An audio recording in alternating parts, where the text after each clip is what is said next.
And one day he sat him down and he asked the son, "Son, why are you taking this kind of direction? I've built this big house for you. I have beautiful cars for you outside." And the young man said to the father, "Dad, a few years ago your friend Ayanetra came and you walked him through the house and you showed him through the house and he complimented you about this big house that you have. And as I looked at you, Dad, you looked very proud of your accomplishment. Not one time did you say you work hard to build this house, to provide so much for me, for Mom, for any of us, your children.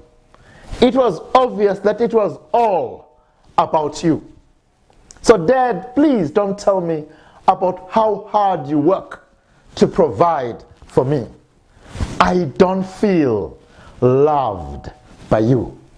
You have done all this for yourself." And I say to my friend, "How did you even have that conversation with your son?" And he said, "Tshuma, if I was a man on drugs, a man on alcohol, I would not have tuned in to my son. I would not have had that deep conversation with him. But it took within me the embrace of the presence of the Holy Spirit for me to step back out of my Africanness and address my son, knowing that this boy is thinking like an American. And to hear his story, and as soon as he told me his story, the lenses from which he understood my behavior, then I began to address his anger towards me. And that was the turning point between the father and his son." I say that, Getuyi, to say that we who ascribe our resource not only to our education, but to our God, we have a powerful resource to yield to as we deal with our anxieties, as we deal with our fears,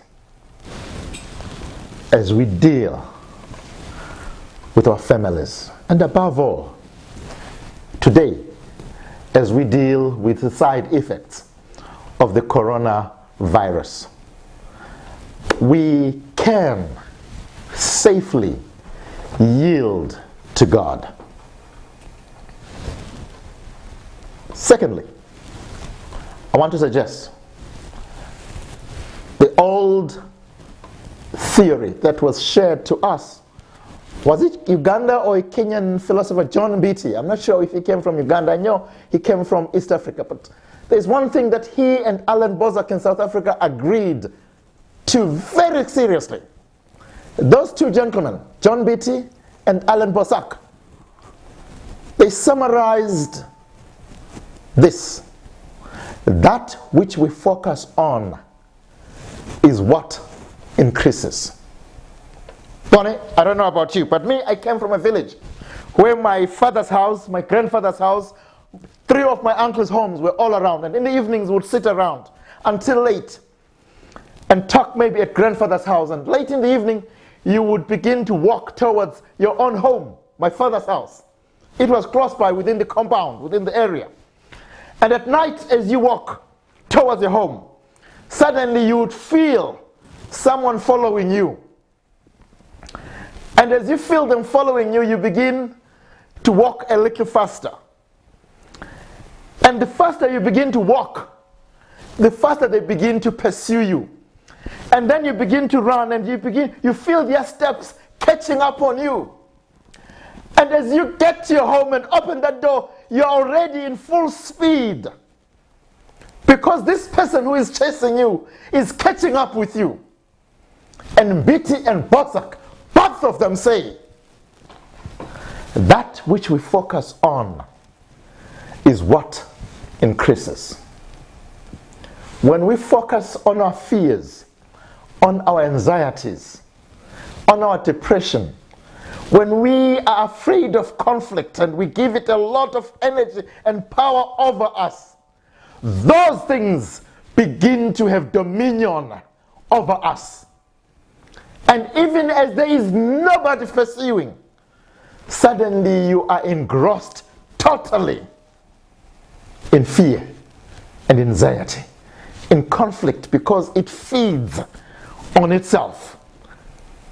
All I'm saying is, when you walk through that door and you find the Azez sitting around, the dad is sitting reading his Bible. He says, "What's wrong?" He said, "Dad, there was somebody following me." Dad says, "Listen, son, let's open the door. Where is that person? Where have they gone to?" At a certain point, your perception turned into reality. And all I'm saying is, that which we focus on increases. That is why it is important for us in times of fear and anxiety. Let us find it very easy within ourselves to unveil the fear, to acknowledge its role and how small it is, and not give it more credence than it is worth. Let us find the cause, identify it, whether it be emotional or physical. Let us find it, and then above all, let us find its healing, its prescription, its remedy. And I'm suggesting that it can be forgiveness, it can be therapy, it can be trust in divine power. Whatever it is that solves it, this conversation today, this dialogue that we have today, is simply a bouncing pad for us to say, in each of our experiences, whether it be in attending, resolving our fear or anxiety or conflict, let us know that the God whom we serve is much bigger than the fear. It cannot be given dominion over us, because our God is more powerful. Excuse me. Naaman, I conclude, goes to the river Jordan. 7 times he dips himself. It has blood. And then he comes out clean.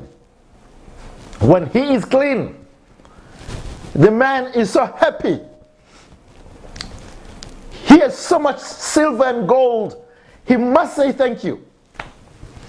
But you know, the best things in life are for free. And being in touch with one another, with our God, with the resources that God has abundantly bestowed upon us, all those are free. But what I like most about Naaman is his spirit of gratitude. He comes back to the prophet and says, "I must say thank you.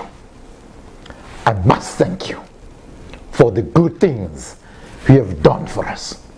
And ultimately, dear friends, man out there in Baltimore, God is ready to do great things, to solve our challenges. And all he ultimately needs is for us to come back to him and say, "To God be the glory, great things he has done." It is for us to say, "To him honor and glory be to our God." That, to me, dear friends, is what Calvary is. When Jesus says, "If I be lifted up, I will draw all men unto myself." It is because it is he who takes care, resolves, abates, protects us from our fears, our anxieties. And what I like most about God, dear friends, he doesn't only protect us from that which we know. He even protects us. He protects us from that which we do not know about ourselves.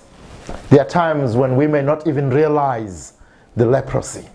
within us, the fear, the anxiety, the conflict that is brewing around us. But in advance, unbeknown to us, God is aware of it.